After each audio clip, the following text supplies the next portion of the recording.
Donc on parle d'expérience de mort imminente à partir du moment où la personne va rapporter un souvenir d'une expérience subjective qu'elle aura vécue dans un contexte où sa vie était potentiellement en danger.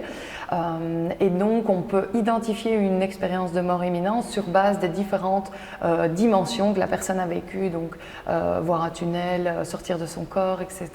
C'est assez particulier parce que en effet il y a une sorte de canevas récurrent dans le sens où il y a différentes dimensions qui sont typiques d'une expérience de mort imminente. Néanmoins, je dirais que chaque expérience est vraiment unique et bien particulière à la personne. Donc, chez la plupart des personnes qui ont vécu une EMI, ils rapportent notamment une sensation de bien-être très intense, parfois, souvent une expérience de décorporation, donc avoir la sensation de quitter son corps. Il y a également la vision d'un tunnel avec une lumière très blanche, très intense au fond de ce tunnel qui est vécu, ou encore entendre des voix de personnes qui connaissent ou pas. Donc on a tout un tas de dimensions qui reviennent de façon assez récurrente. Il y a d'autres dimensions qui sont moins fréquentes, comme par exemple avoir une revue de vie, donc revoir certaines scènes que la personne a vécues dans le passé. Et ça, c'est par exemple une dimension qui ressort souvent quand on parle des expériences de mort imminente, dans les films, dans les livres, etc. Mais en fait, nous, sur nos plusieurs centaines de témoignages, on observe qu'en fait, ce n'est pas une dimension qui est rapportée de façon très récurrente.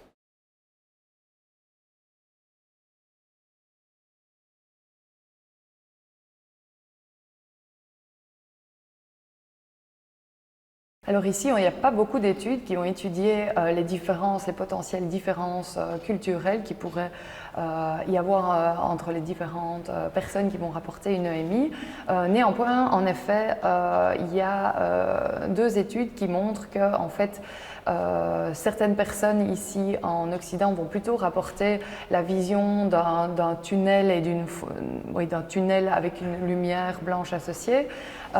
Et en opposition à ça, en contraste à ça, des personnes asiatiques vont plutôt parler d'une rivière à traverser.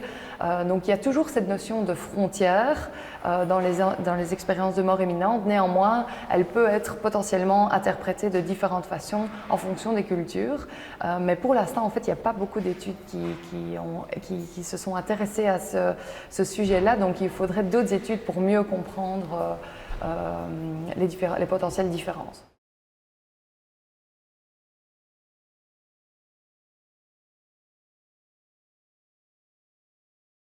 Il y a comme deux types, je dirais, d'EMI. Il y a les EMI classiques qui sont rapportés dans situations potentiellement dangereuses. Là, on parle plutôt ici d'arrêt cardiaque, d'un traumatisme, de complications durant une anesthésie générale, une chirurgie. Et en contraste à ça, il y a des EMI qui sont rapportés mais dans des contextes où il n'y avait pas de situation, pas de menace pour la vie de la personne. Et là, on parle de near-death-like experience.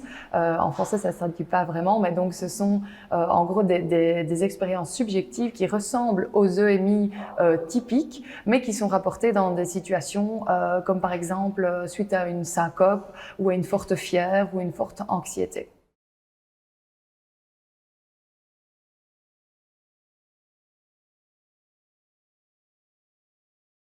Habituellement, les personnes en ont un souvenir très positif. Je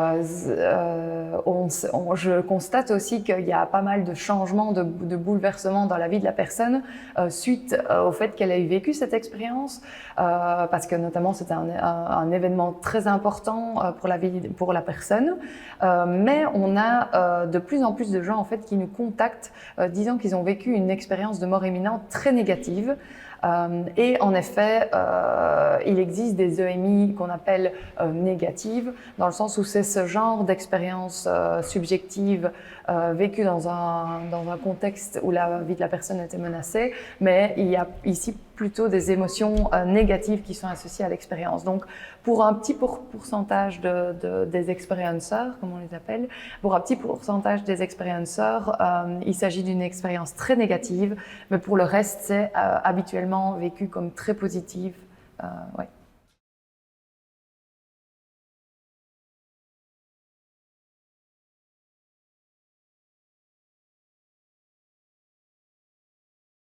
Je pense que c'est une expérience qui arrive, donc on sait que ça arrive dans environ 10 à 15% de la population, donc c'est une expérience humaine assez intense et assez fréquente, donc je pense que c'est important, oui, de l'étudier.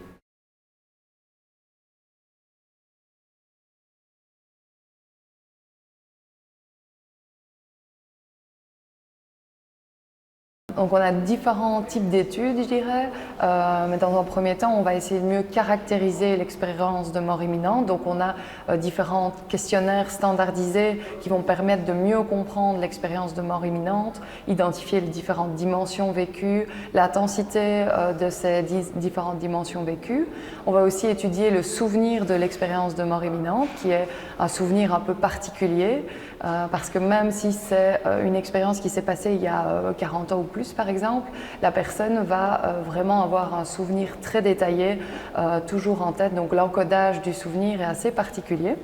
Et puis, on a un autre volet d'études où on essaye de mieux comprendre ces expériences de mort imminente et les mécanismes sous-jacents en les reproduisant en laboratoire par différentes techniques.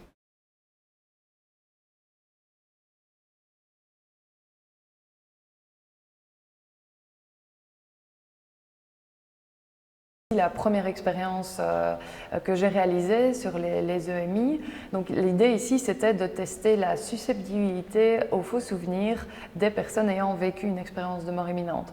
Parce qu'il y a tout un débat et certains auteurs ont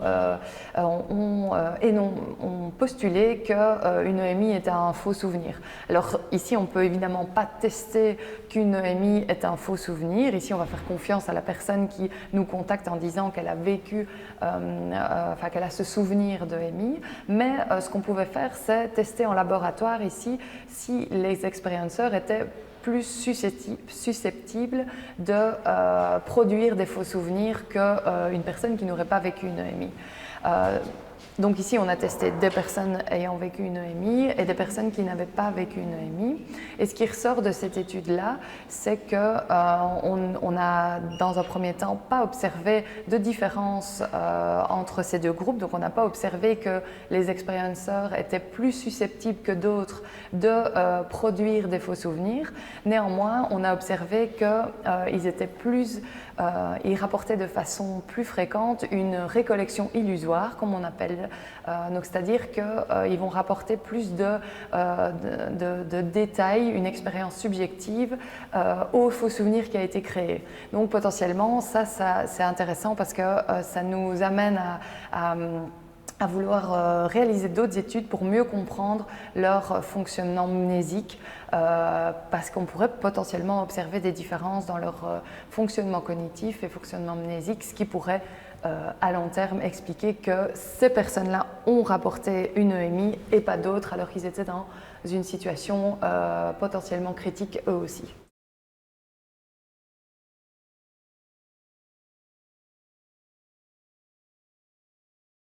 Donc on invitait des personnes ayant vécu une EMI à venir écouter une liste de mots qui leur était présentée. Donc en fait ici c'était une liste de mots bien particulière parce que les mots de la liste étaient associés à un mot qui n'allait pas être présenté oralement. Et donc en fait tous ces mots-là sont associés sémantiquement aux mots non présentés, qu'on appellera faux souvenirs si la personne va s'en rappeler. Donc, comme par exemple, on va présenter bouquin, bibliothèque, page, etc. Et tous ces mots-là vont être associés sémantiquement au mot livre, qui, lui, livre, ne va pas être présenté. Et donc, il y avait toute une tâche donc, de rappel où on allait leur demander plus tard de rappeler les mots dont ils se souvenaient. Et alors, on peut là regarder si le mot livre, qu'on appelle faux souvenir, allait être rappelé ou non. Et alors, on a ça on fait cet exercice-là avec différentes listes bien précises et il y a moyen, en fait, grâce à ces listes qui ont été définies préalablement, de créer l'illusion que le mot livre a été présenté. Donc en fait, on avait deux groupes et les personnes ayant vécu une EMI ne vont pas rapporter plus de ce mot faux souvenir. Néanmoins, il est associé à une récollection illusoire, il est associé plus souvent à cette récollection illusoire. Donc ces personnes allaient rapporter plus de détails liés à la potentielle présentation du mot alors qu'en fait, il n'avait pas été présenté. Donc, ça sous-entend que leur processus mnésique est différent d'une personne qui n'a pas vécu une EMI.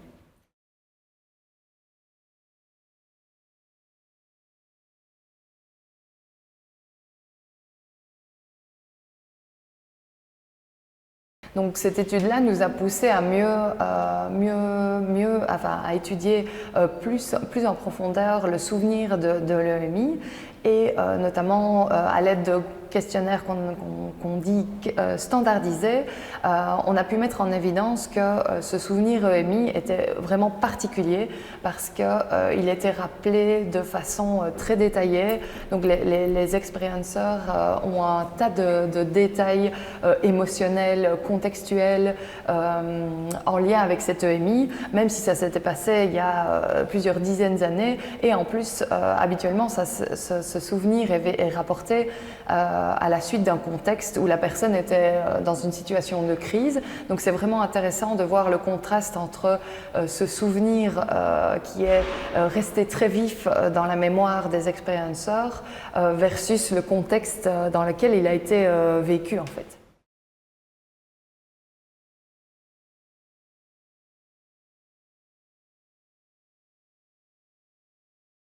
Donc, oui, habituellement, les personnes vont rapporter pas mal de changements suite au fait d'avoir vécu cette EMI. Je dirais que les changements sont de tout type. Souvent, la personne va se poser des questions existentielles suite au fait d'avoir vécu l'EMI. Et suite à ça, certaines personnes vont changer, réaliser des changements dans leur vie parce que ça leur fait réaliser certaines choses. Donc ça dépend. Les expérienceurs se disent souvent moins matérialistes, plus dans le spirituel aussi. Plus tourné vers oui, tout ce qui est spiritualité, etc. Mais je dirais quand même que chaque changement est propre à la personne.